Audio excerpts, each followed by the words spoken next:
welcome back to another Disney Lorcana community interview here on the Inkwell Lounge, the first since we rebranded. I'm your host, Chris, aka Questing for Lore, and in today's interview, I spent some time getting to know Rachel, known on her channel as Rachel Carter Quests. In our chat, we spent some time talking about the local game store that she and her husband run, which is how they found Lorcana, her approach to creating content for YouTube and Instagram, and some of her thoughts about the current Whispers meta and even some predictions for the DLC in Richmond. Sound like fun? Let's get to it. Well, hey, Rachel, how's it going? I'm good. How are you? Doing good. Thanks for taking the time to sit down with me. I really appreciate it. I don't know, are you headed to Richmond, or are you just watching streams Not and headed stuff? to Richmond. I get to go to Ghent next month Ah, after. So okay. unfortunately, not Richmond. Okay. I mean, that's a pretty good trade-off, in my opinion. It would be fun to get over there. That would be pretty cool. Well, you know, the rest of the Lorcana world is gearing up for either heading to Richmond or, you know, watching Richmond and all that kind of stuff, which I guess as of today, some people are going there tomorrow, which is kind of crazy. So thank you for taking the time to sit down with me. I really appreciate it. One of the things that I like to do, just kind of to start things off, is kind of get the origin story for the person that I'm talking to. So tell me, how did you find out about Lorcana? What was appealing to you? Have you played any other TCGs in the past? All that kind of good stuff. So I guess what started me on Lorcana. So I own a local game store, and so where I saw Lorcana first was the solicitation from our distributors saying new TCG out. And we get these all the time, but Mm-hmm. this one had a whole bunch of Disney pictures. So I actually read this email quite thoroughly, Nice. and it looked really appealing, and it looked fun. It looked The artwork was kind of fun and bright and cute, Mm-hmm. and the pitch was TCG but Disney. Which I just thought sounded great right there. We do a lot of card games at our store. I've done like Magic and Pokemon. Magic, I've done really casually, and I only like bad decks. Pokemon, I did try at, but I never really got into any of them like full force like I have with Lorcana. Okay. But my husband and me own the store. He saw it and he said, "This might really be up your alley." And so I started researching it. I went and kind of like printed off some of the cards before it was released so that like I could like practice a game so I could teach it to people at the store. And I was just kind of hooked right away from it. Nice. Okay, so I have to step back here. When you say you like bad decks, what do you mean?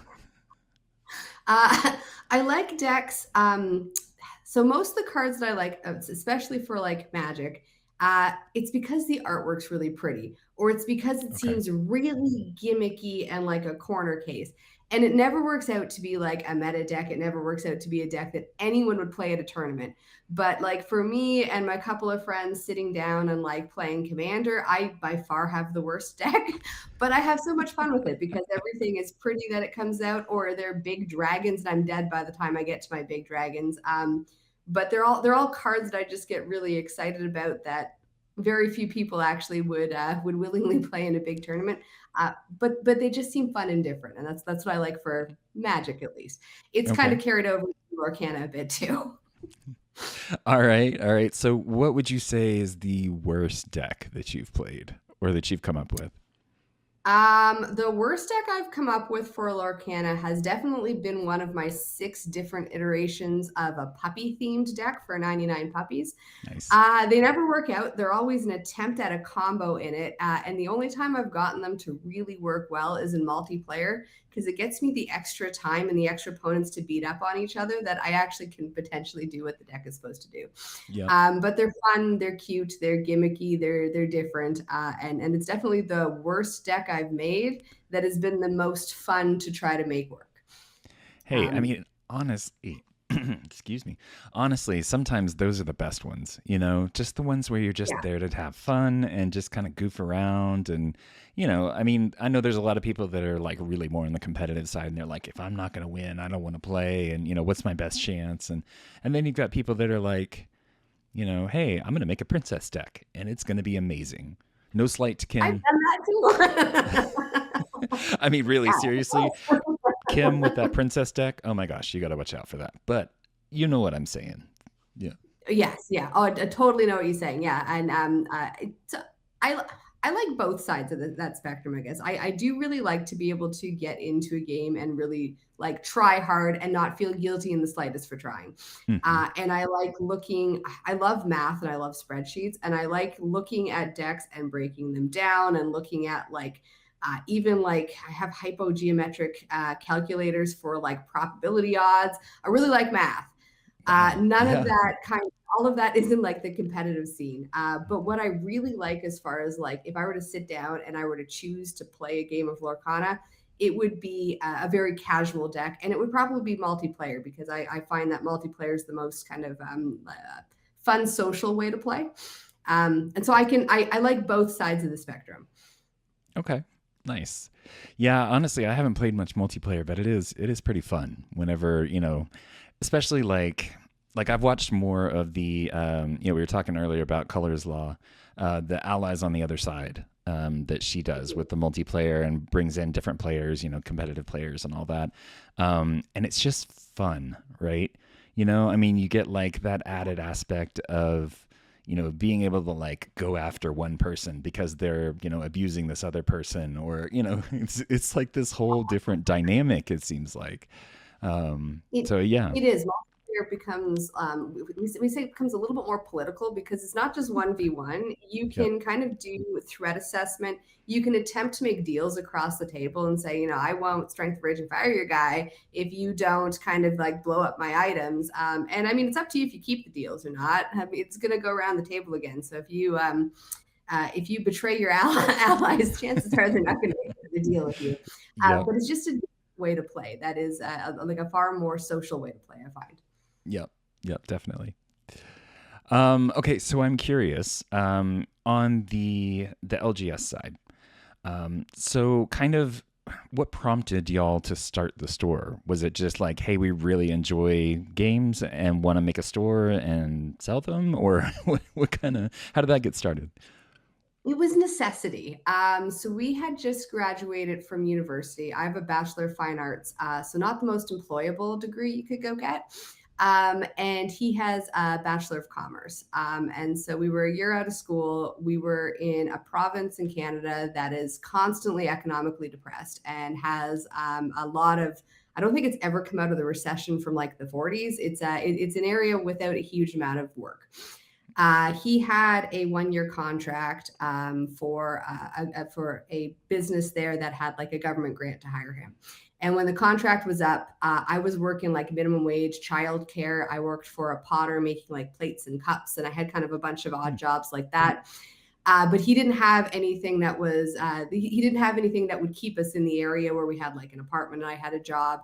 But the local bookstore, who also sold games, said he wanted to get rid of the games. He wasn't interested anymore. And my husband's name is Josh. He had kind of come to me and he said, like there's nothing else.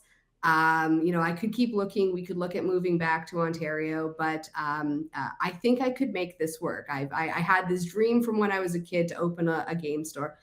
He's really always been into like Magic and Pokemon and Okay. Warhammer. He does all of it.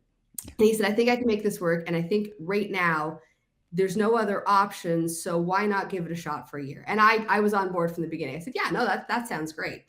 And so we started like 20 days later. I think we had $2,000 in the bank and rent was due in 10 days. Like it was a stressful time. Yeah, sounds But like it. Yep.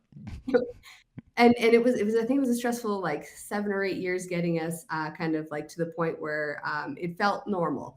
But that was what kind of prompted us to start, and it's been, I think, one of the best decisions we've ever made. Nice, nice. And I didn't even think to say the name of the store is. Oh wow, we're the Deck Box. There you go. There's Okay. actually a couple deck boxes out there. So we're the Deck Box Halifax, and we have an obnoxious green color all over us. Okay. Perfect. Perfect. So yeah, so if you're in the area, check it out. Done.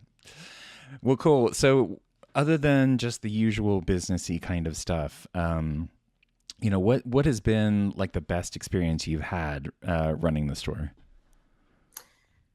The best experience I've had running the store, and so we've owned the store for 14 years. Like it's. I'm gonna have to rack my brain for that. But one of the best experiences that I can think of recently is we've started running or helping schools in the area start kids clubs. And so teachers or principals or whoever can call us up and say, we want to start a Pokemon club or a Lorcana club or Dungeons and Dragons. That's a really big one.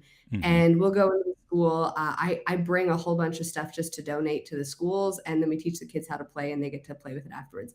And that's been the best experience, just because the amount of kids who come up and are excited or happy or like they've always had Pokemon cards. They've never learned how to play Pokemon, or Right. their brother plays Pokemon and they had no idea there was a Disney version of this that they could get into.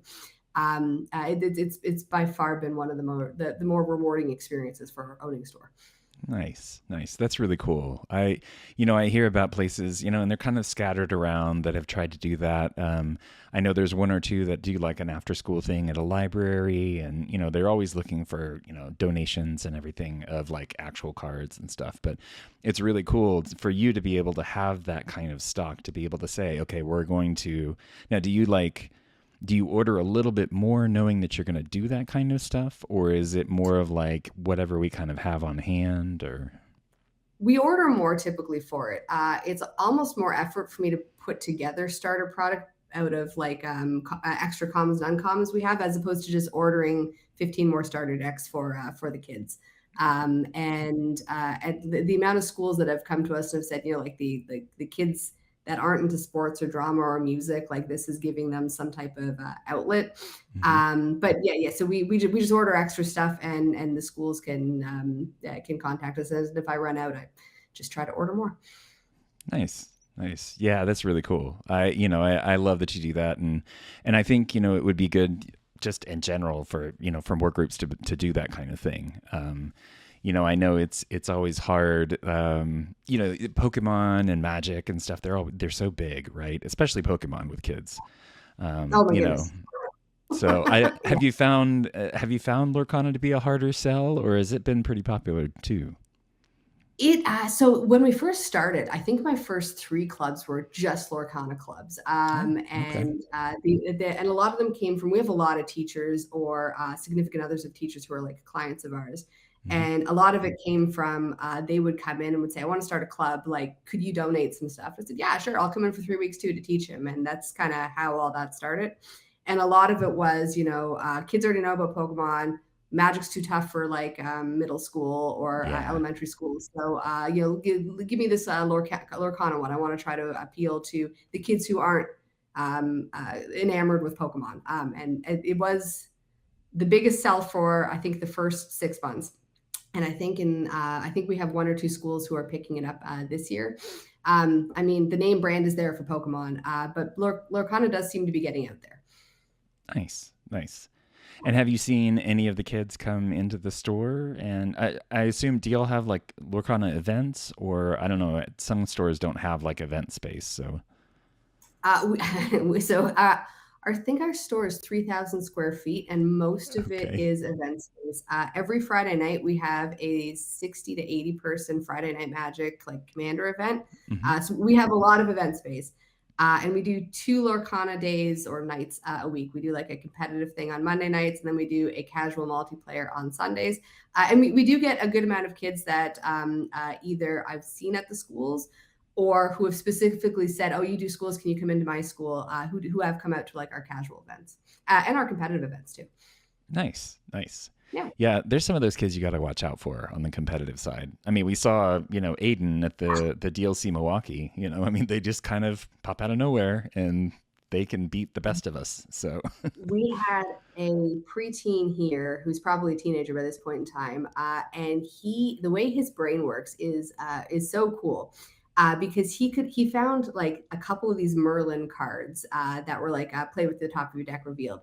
mm-hmm. And he made such a well synergized deck with being able to kind of either scry the top of his deck to choose what he wanted to draw, or to be able to look at his opponent's top of the deck and know what was coming, and be able to benefit from the top of the deck. He had like, and he designed this all himself. It was a phenomenally designed deck, and it was done by one of our youngest players. Nice. Nice. Yeah. Yeah, I mean, sometimes you got to think, maybe they don't have all the baggage that some people do, especially people that have played other TCGs, they're kind of like, oh, well, I know what an aggro list is supposed to look like.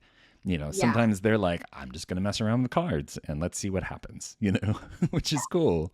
So it's really interesting. I know that there's a lot of those meta decks and a lot of the younger players. We've got some younger players at our LGS too.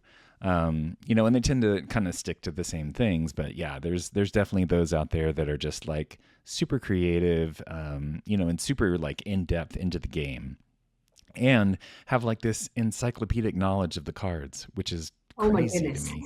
The memory on some of the kids is Yeah, insane. Yeah. yeah, yep. I don't know how they do it. I can barely keep like one set in my mind at a time.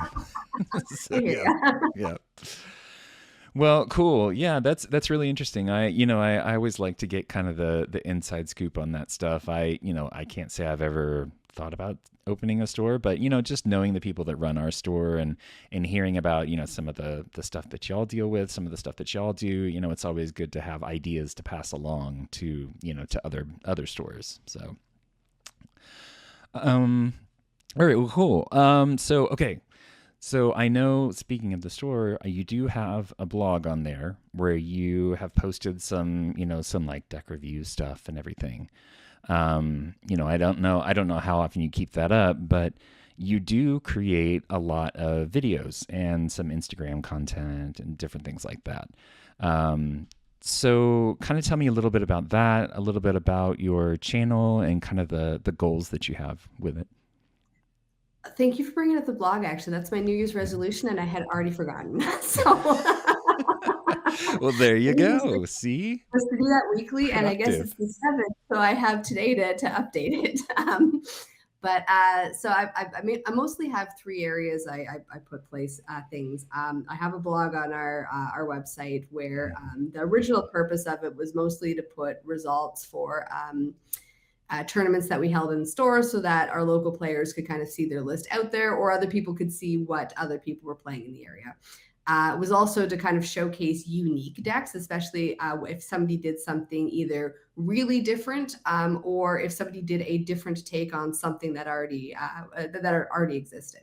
Okay. And I started to kind of use that to almost like journal and document my own kind of uh, experience through Lorcana, and that's where I guess my YouTube idea began. Where typing things up was cool, but I thought, oh, nobody's ever going to read this. So I started kind of doing videos, and I was doing the videos mostly for myself. Mm-hmm. And as I started seeing views, I started thinking, oh, I should get a better mic. Oh, I should get a better camera. I should like polish this if somebody's actually watching this. But it started as a way for me to kind of like document my own experience and try and how to get better so that I could hopefully maybe in 5 years look back and say, oh, look where I started with this Mm-hmm. deck. Oh, that's funny that I thought this was good.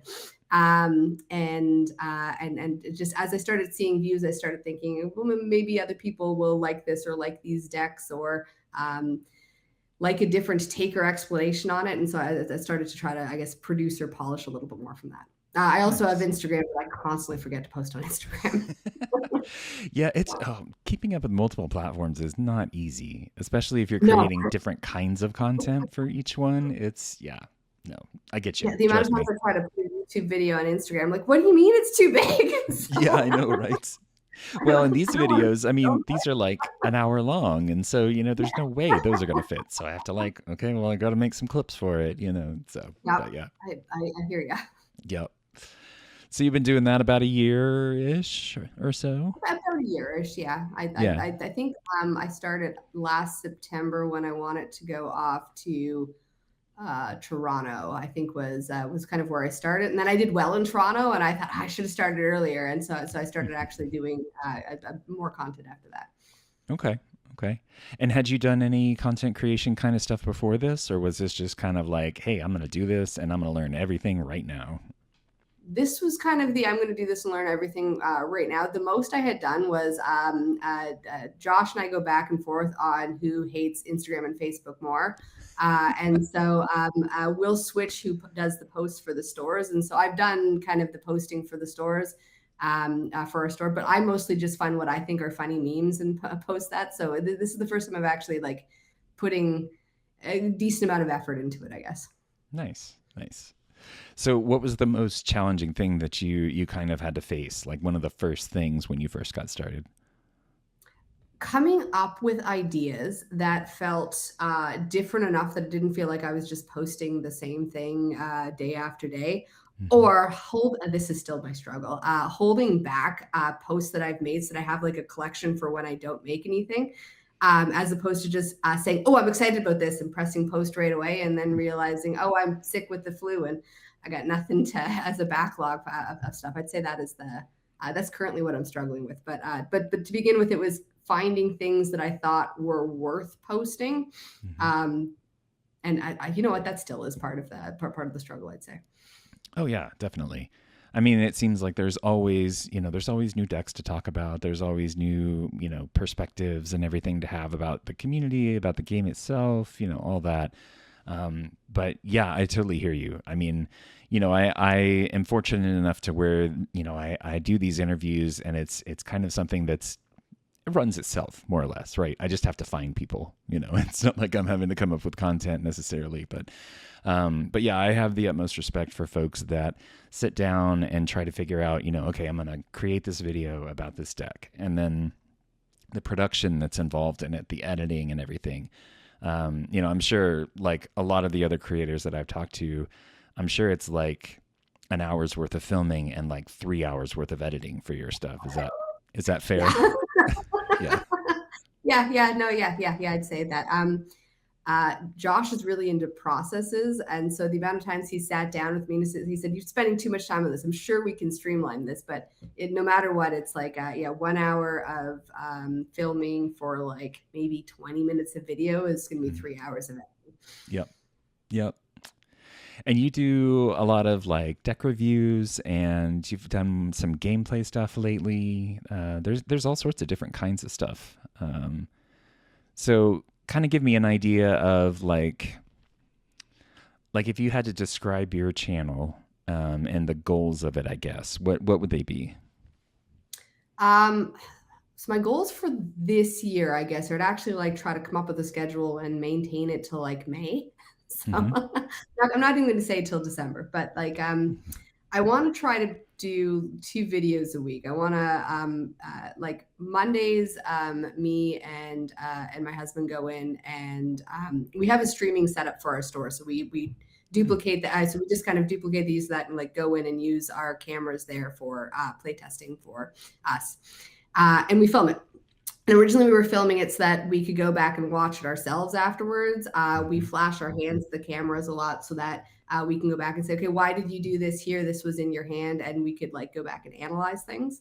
Okay. Um, and we do that each week. The idea is like we take the top winning lists from the weekend and play them, which forces us to play potentially different things each week as opposed to whatever we've become comfortable Mm-hmm. with the hope being that that's going to help me at least figure out how to play different archetypes as opposed to just sticking straight in aggro, which is probably the hill I'd die on if it was left to me.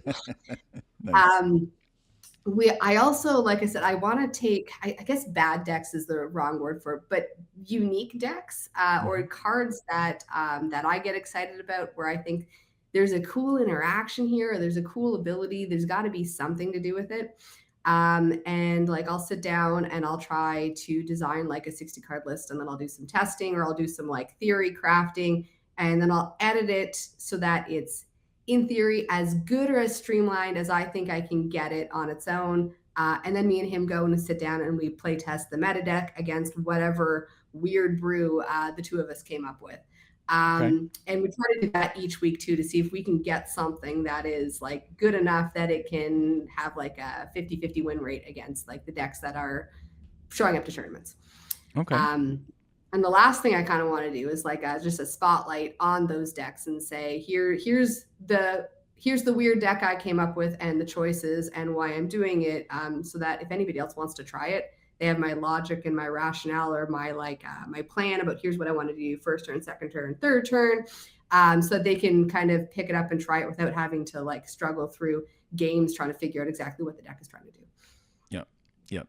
Yeah, those kind of videos are super helpful. I've seen a lot of people do them for like meta decks and everything, and just to be able to understand what those play lines are without having to figure them out, like you're saying, Yeah. can be invaluable, and it shaves off like so much time from being able to play the deck effectively. So that's really It's cool. what it's what the human race has done so well. We build on other people's knowledge and experience, but you Hmm. can only build on other people's knowledge and experience if they put it out there.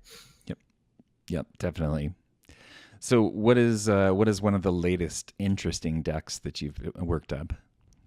So I'm calling it Dumb Chicken, and it's a deck with Hey Hey, Yep. the shift Hey Hey, the blue Oh steel, yeah, sapphire steel one. I So the forgot whole about him. idea behind it is you play a little Hey Hey. You Mhm. do nothing for turn two, or you play like a Visions or something to dig through your deck. And then on turn three, you shift your little Hey Hey into the Hey Hey Expanded Consciousness. Okay. And Hey Hey Expanded Consciousness says, when you play him, every card from your hand now goes into your inkwell. Mhm. And the math we've done on it is if you're on the play, you'll have 7 ink in your inkwell by turn 4. If you're on the draw, you'll have 8 ink. And so we just filled the rest of the deck up with like 5, 6, and 7 drops that were really impactful. And then we Okay. threw some Mufasas in as our 8 drops. And that's currently what we're both fighting over, playing that when we do play testing, because it's a lot of fun when it works. And it works. I think we're up to like a 60-70% chance that we'll get the Hey Hey shift and like get some crazy stuff when we start top decking. Now I have terrible luck. I always top deck the little Hey Heys afterwards, Of but course. my husband has this great luck. He gets like Hades and he gets like Vincenzo's. I can't get those to save my life, but he does pretty well with it. Nice, nice. Yeah, that's pretty fun. That's interesting. I hadn't really thought about doing it that way, but yeah, that's cool. So, It's fun. um, It's different. and I assume you already have a video about that, or is it coming soon? I do have a video about it. In fact, 20 minutes before we got on this, I just finished another video for it. So I've have a couple Nice. play testing videos for that one up, and my hope is that me and him will come up with. I have another thing that I want to try afterwards, Hmm. and so I'm hoping to sprinkle some of that in the next couple weeks if I can actually get a list working. Nice, nice. Yeah, I'll have to make sure that the links to those end up in the description so that people can go check that out if they want to see the crazy chicken, or what did you call it? Dumb chicken? The dumb chicken. It's great. I mean, very appropriate for Hey Hey. So, I think it describes him perfectly. yeah, yeah, exactly. Yeah. So I'm curious, in the past year or so that you've been creating this content, what is one thing that you have learned that you think other creators, whether they're just getting started or maybe they've been doing it for a year or two, what's something you think they could benefit from knowing? The thing that I've learned that I really struggled with at the beginning. So at the beginning, I thought I couldn't put anything out there unless it was perfect. And that's a rabbit hole to go down. Like if you're looking at it saying, "Oh, I have to refilm this because I stuttered," or "I have to Hmm. refilm this because I said too many times," or "My mic was bad quality," or "I have to spend hours editing this because turns out when I go back to the beginning of this, I don't like the beginning of this now, and I have to re-edit the whole thing." You can Hmm. get really stuck in trying to make something perfect, and it doesn't matter. The important thing is to get something out and to improve it as you go, Yep. because like the improvement process is kind of half of it. But if you never get started, you'll never have something to kind of put out there. Never have something to improve upon. Yep. Fair enough.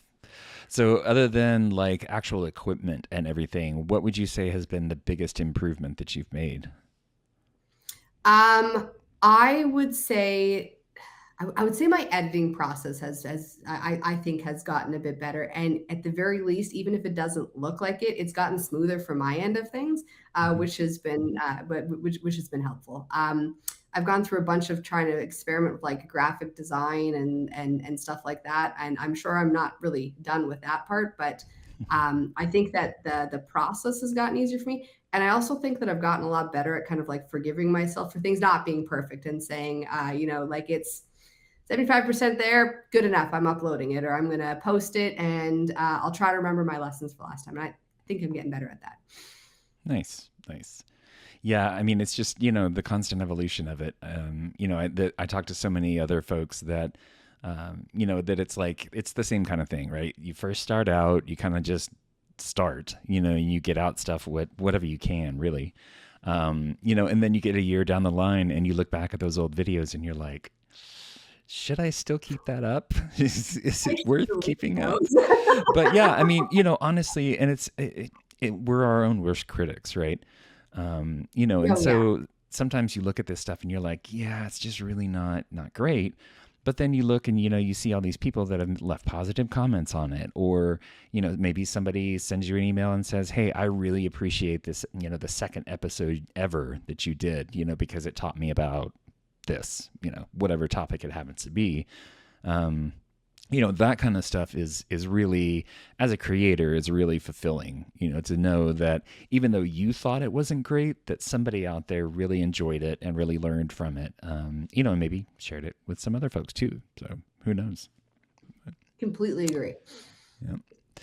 Yeah, it's definitely a labor of love, but yeah, it's and I've had the same kind of experience too. It's you learn so much along the way. Like each video, you kind of learn from the last one. Whether it's a new little tip or trick that you've learned in the video editing software, or it's just something that like you're more conscious about, like not saying or that kind of thing as much.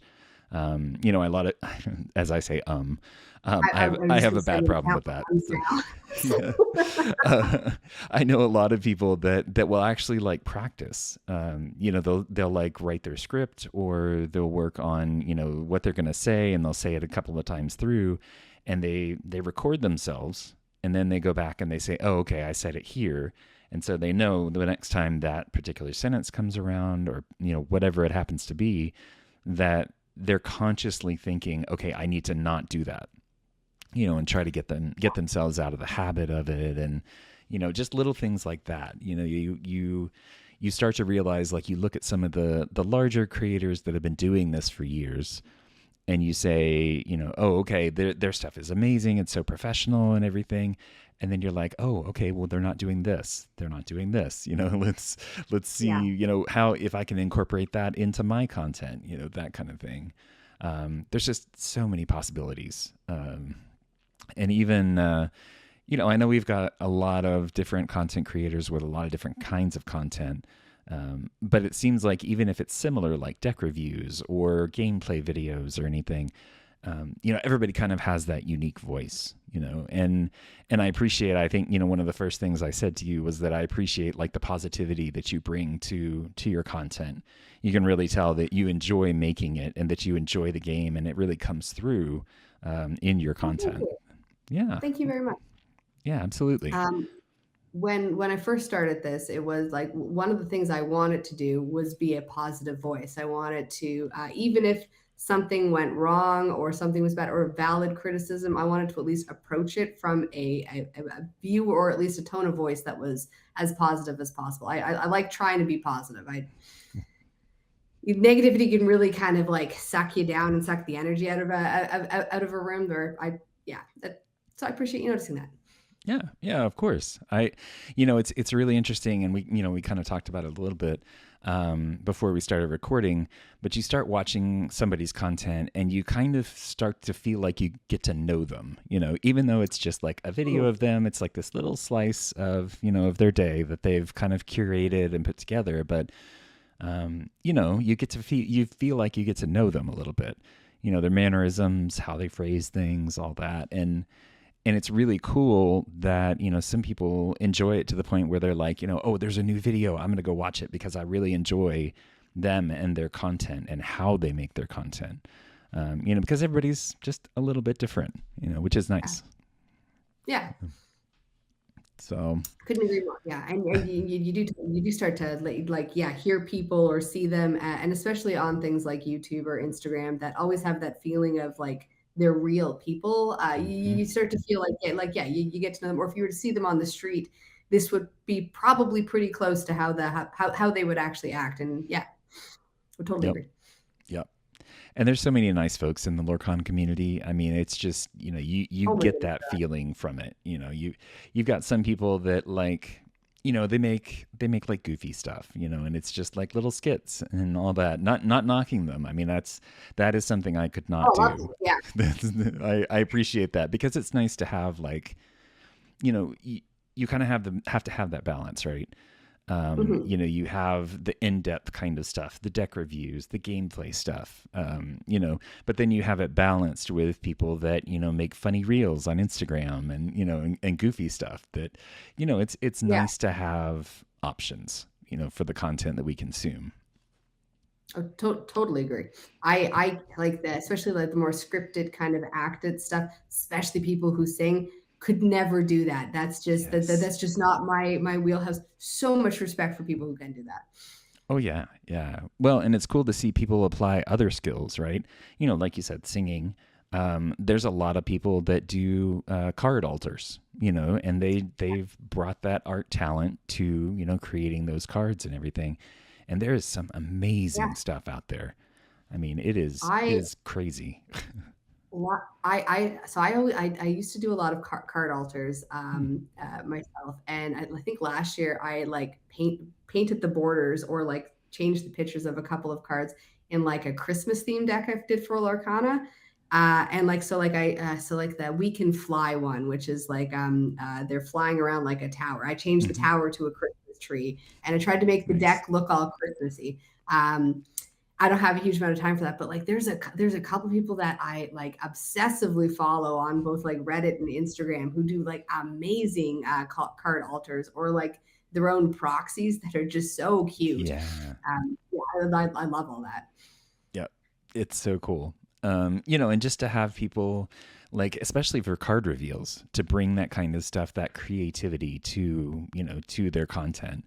Yeah, There's been well, there's so many something of them. good. And Yeah, even like this last one, and I think the one before, I forget, Clarissa Inks, she did the revealies. That was the awards ceremony for yes, the, yes, yeah, yeah, that was pretty yeah. cool. That was cute. Yep.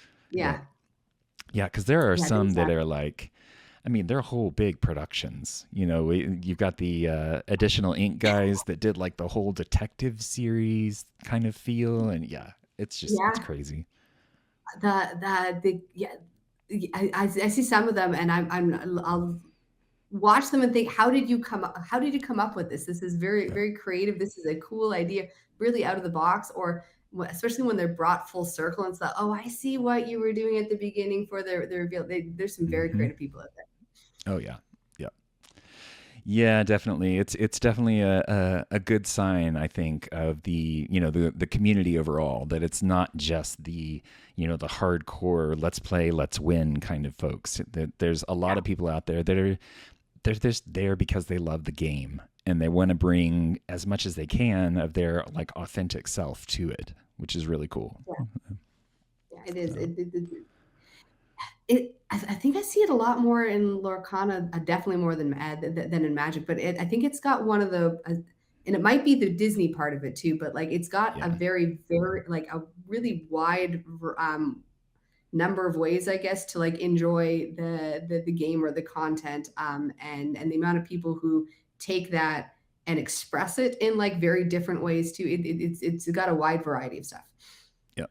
Yep, definitely. Well, I kind of want to shift gears a little bit here. So I want to talk about kind of the state of the game right now. And I want to get your opinions on what you think about like the current set, the Whispers set. Now that we're starting to get some Winter Spell reveals, I don't know if you've seen many of those. I kind of want to get your feel for like what the current state of the game feels like. I think the current state of the game is amazing and frustrating all at the same time. I think it's one of the best metas. Yeah. because every week, especially with me trying to do like a weekly review thing where like I'm looking at the top decks for Mm-hmm. for each week. It hasn't been the same decks, I don't think, since Whispers came out. Every week it's something different. Every week, if you go through Reddit and you kind of listen to people talk about the big scary deck of the last weekend, it's something different the next weekend, Mm-hmm. which is, I think, amazing to see. Really kind of fresh, shows a really good kind of diversity of cards and like a design of cards.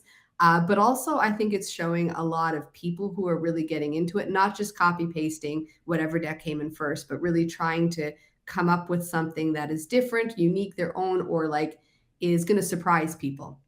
And I think it's one of the one of the coolest metas that we've seen yet. I seriously don't think I've seen like the same two top decks since Whispers came out, and I think that's a really cool thing.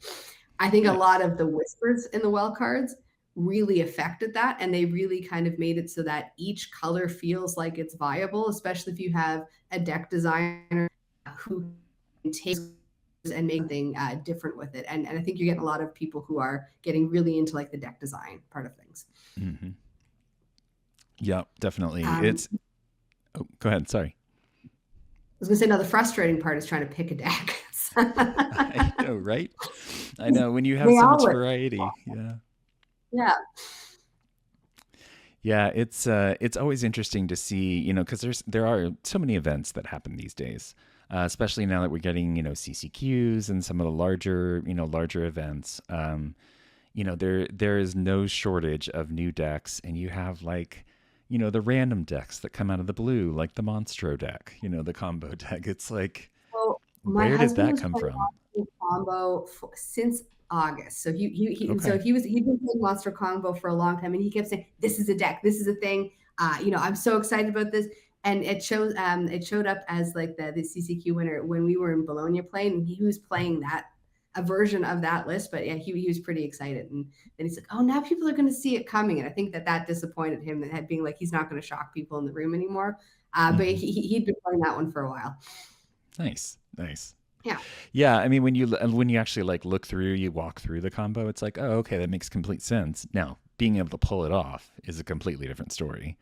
But yeah, Combo decks I think are the hardest to play because yeah, when you look at a combo deck, like control is tougher because you have all of your moving pieces, but like combo, if they lose one of their moving pieces, they're like a glass cannon. They just kind of hmm, completely fall apart.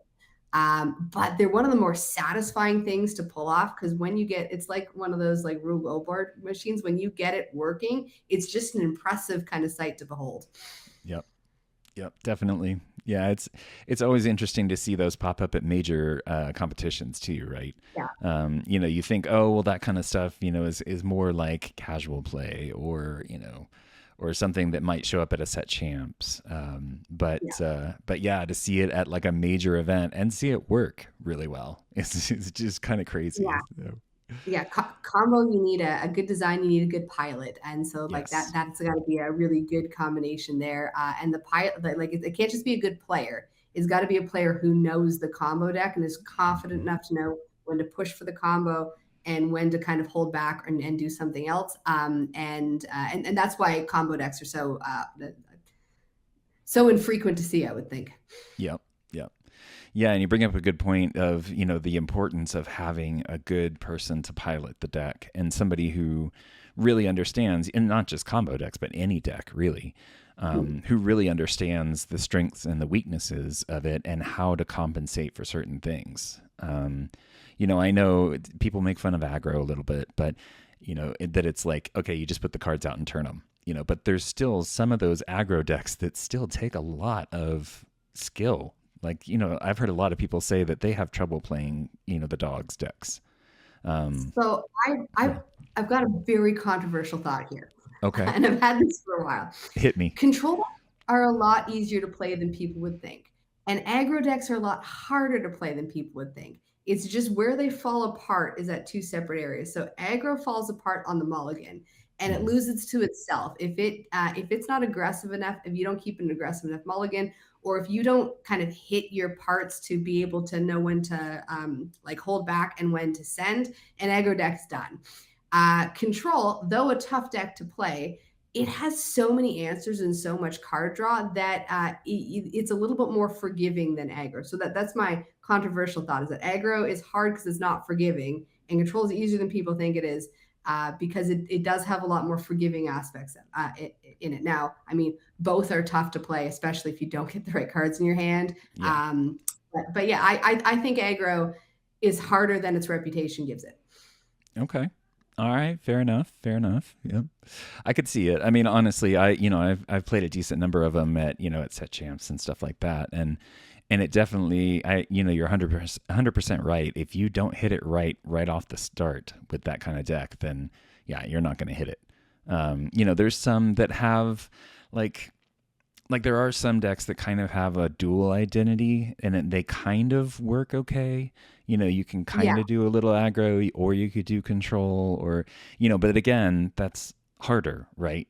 It's harder to yeah. master because you have to know when to do what. And, okay, I know what this matchup is and I understand how it's going to be played, the dreaded Amethyst Steel right now, to understand how to best compensate for that deck, so Yeah.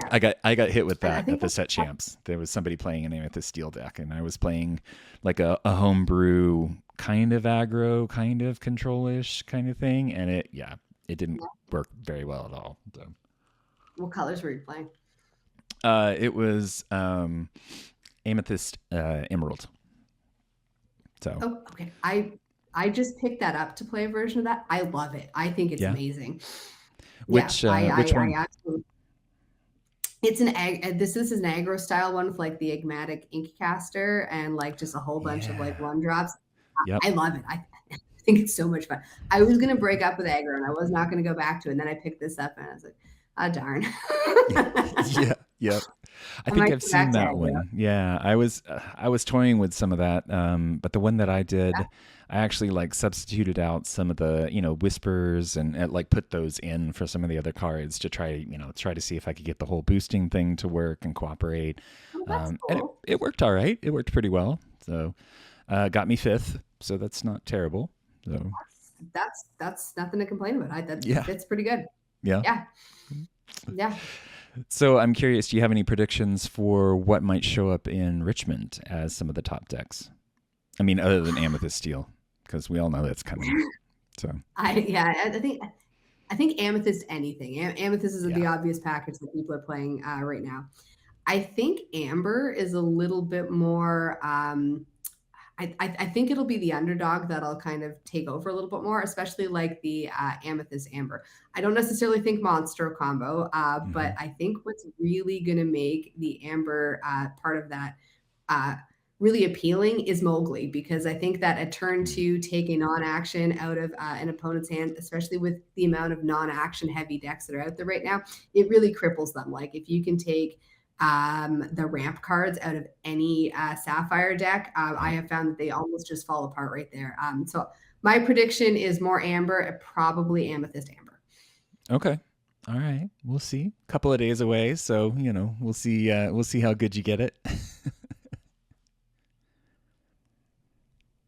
All right. So, are there any interesting decks that you've seen lately that you think might make their way into Richmond as well?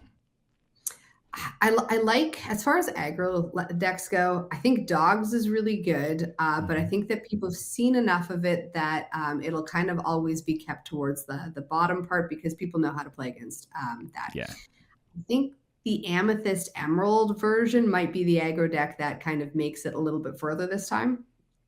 I think Okay. you'll probably see a little bit more of like the people trying the monster combo, but it's a tough list to get right. So I don't necessarily know if you'll see it towards like the top eight, but I think you'll see it more of it on day two. I think the big ones are going to be the tempo version of Amethyst Steel. I think that that's got enough Yeah. removal that it can deal with kind of aggro, and it's got enough aggro elements that it can also kind of get under control. Personally, I hope that there's Amethyst Ruby, because that's the deck that I want to try to kind of perfect to play next. Hmm. Um, but I don't know about that one. But I am hoping to see a bunch of like Hercules and Demona out there. Yeah, yeah. I wouldn't be surprised, honestly, but yeah, it'll be Yeah. interesting. Like you were saying earlier, there's such a diversity in the meta right now that you never know. There could be, and there's always that one deck, right? That's like it's a meta deck, but there's But like three cards in there that it's like, why would they ever play those cards? And then you see them play it, and you're like, I get it this now. makes Yeah. I hope that when they do the charts about each of the color combinations, I Mhm. just hope that it's all over the place. I hope that the meta Yeah. is just so diverse that it feels like anybody can bring any style deck that they want and stand a chance. Yep. Yep. Yeah, that's definitely the sign of a good meta. We haven't had that kind of thing in the past couple of sets. There's been No. so many, like at least the past two or three, they've been dominated so much by Sapphire decks. And so Yes. it's good to see more things coming in and being viable. And I think, like you said, a lot of the Whisper stuff has really helped with that and enhanced even some of those older decks that, it's like, oh, okay, well, you're still playing, Emerald Steel, but you've got some new tools and you've got, you can update it to compensate for the new version of the Dogs deck or, because that's changed a little bit too over the past couple of sets. So, Oh yeah, yeah. I really think that this is kind of the most interesting kind of meta that we're in. Because if I think about back to set two, it was just purple red, yeah. and then like Yep. it was blue red, and then there was steel song, Hmm. but it was always dominated by like three decks, and it seriously feels like I'm finding a prediction hard to make because it feels like every deck that I go and I try to play, I was like, yeah, this could do it, and every week it's something different. Yep. Yep. And then it breaks down to the skill of the pilot, right? I mean, you Yes. could have a mirror match with two people with almost the exact same deck, but it's, whoever is behind the cards that really matters. So, And I mean, it's also your luck of the day. I mean, each deck is going to very have the true. one deck you don't want to see. And if you see that like the first four rounds, that's not on you or your deck or your pilot skills. That's on the unfortunate thing if you just got your worst match a couple of times in a row. Yep. Yep, definitely. And the luck of the draw too. It's just, whether Yes. or not you get the cards you need when you need them. There's only so much digging you could do once you run out of, the cards that let you like search through your decks. Then, you know, I mulliganed six and I had seven uninkables now, that type of situation. oh no, I have had that situation. I I've was been there. like, because you push the limit sometimes. Like, Oh, I'll do 18 or 19. It's fine. I'll be okay. And then inevitably, you have that one or two games that like you mulligan, all your uninkables, and then you get back like three of them, and it's like, oh yeah. no, that didn't work. I think that the biggest one that I did was I went to a tournament with 22 uninkables in my deck, and I think that Oh, was that, and I didn't do too badly. I only needed three ink to make the deck work, but there's a lot of times where I was sitting there and be like, I can't mulligan because I might not be able to ink. That's yeah, yeah. Oof, yikes, that's a lot. it was a lot. I'm now questioning why I made that decision, but it was a lot of fun when it worked. So Yeah, all the good yeah. cards are uninkable. Stick in one of those ink casters, and you'll be fine. It'll be okay. Yeah, I just need to splash emeralds. Yeah, yeah. There you go. Well, hey Rachel, I've had a great time chatting with you. I really appreciate you taking the time to sit down and just get to know you and your history, background, all that kind of good stuff. And especially thank you for, sharing your thoughts on the current meta and the current state of the game. I always love hearing that from different people, different backgrounds, different perspectives. I've talked with some competitive players, I've talked with a lot of casual players. It's great to hear the variety, I guess. So, thank you. I appreciate that. But Thanks so much for asking me. I'm really honored that you asked me. oh, of course. All right. So I do want to end with the same four questions. I guess one of them's not really a question, but yeah. Anyway, the same four things that I ask everybody. So to start off with, what is your favorite ink to play and your favorite card right now? My favorite ink to play is amber.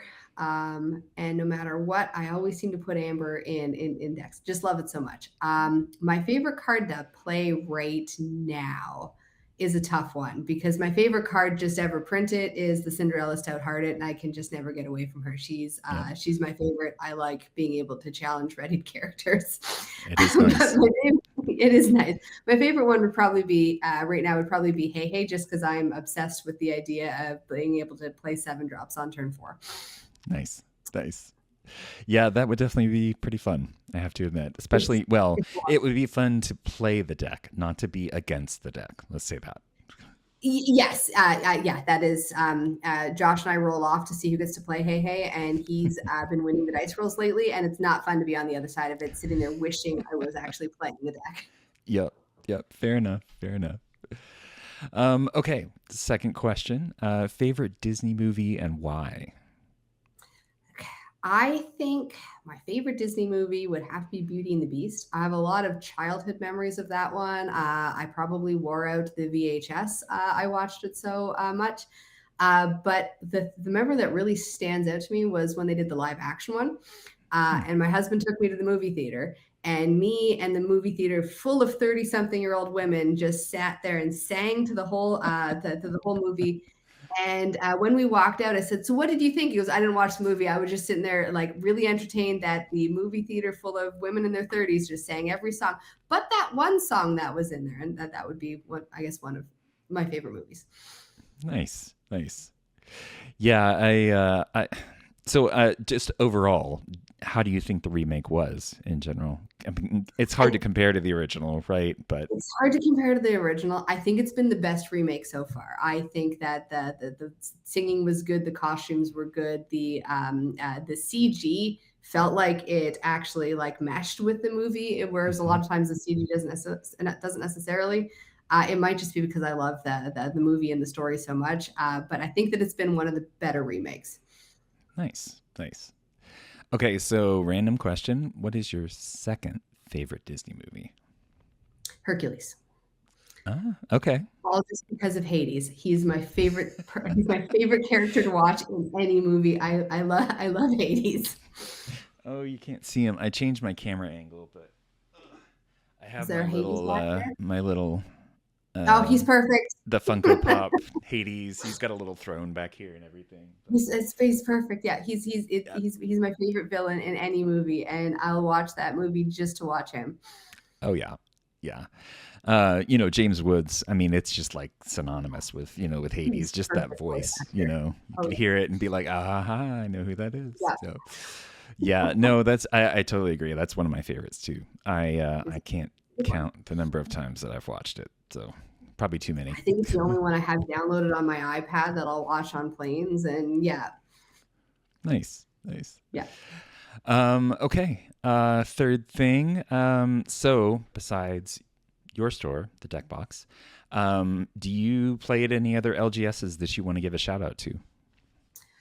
There's a couple ones that I go to. The one that I'd love to give a shout out to is called Local NPC. It's a 4-hour drive from me. It Ooh. is on what's called Cape Breton Island, which is part of Nova Scotia where I live.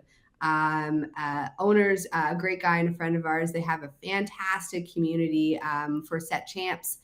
If we can get up there, we like to try to get up there. Their players come down for our set champs. And they're a great set of guys, great store, great community, great owner. Nice. Nice. Yeah, and I thought our 2.5 hour drive to one of the other one of the other stores was bad, but oof, 4 hours. Yikes. Hours would be great. I think you have to drive 18 hours to get to the next major city, which is Montreal. So Oh wow. there's a lot of forest in Canada. Yeah, yeah. I was gonna say that's a decent ways away. It's a long. You may as well fly. Yeah, I mean seriously, it's like a hour flight, and then you're done, right? Yeah. Yeah. All right. Well, cool. All right. Last one. Tell people where they can find you, your content, and I guess more information about the store as well. So I'm Rachel Carter Quest on Instagram and YouTube. I have a blog that I guess since it's now on the internet, my New Year's resolution is to keep it up on the deckboxhalifax.com, which is our store. Our store, we don't do any shipping.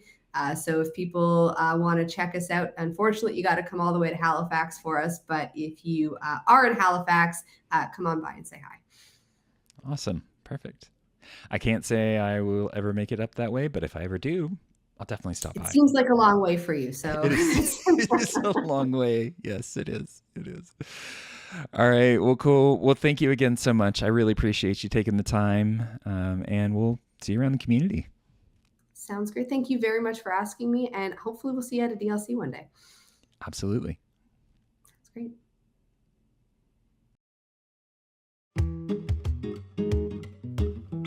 Well, I enjoyed getting to spend some time getting to know Rachel. I hope you did too. If you like the show, make sure to subscribe, rate, or like the show on your platform of choice. If you'd like to reach out to the show, you can find us on all the socials at Inkwell Lounge. Or you can find a full list of links, including a contact form, on inkwelllounge.com. Thanks for listening, and we'll see you next time.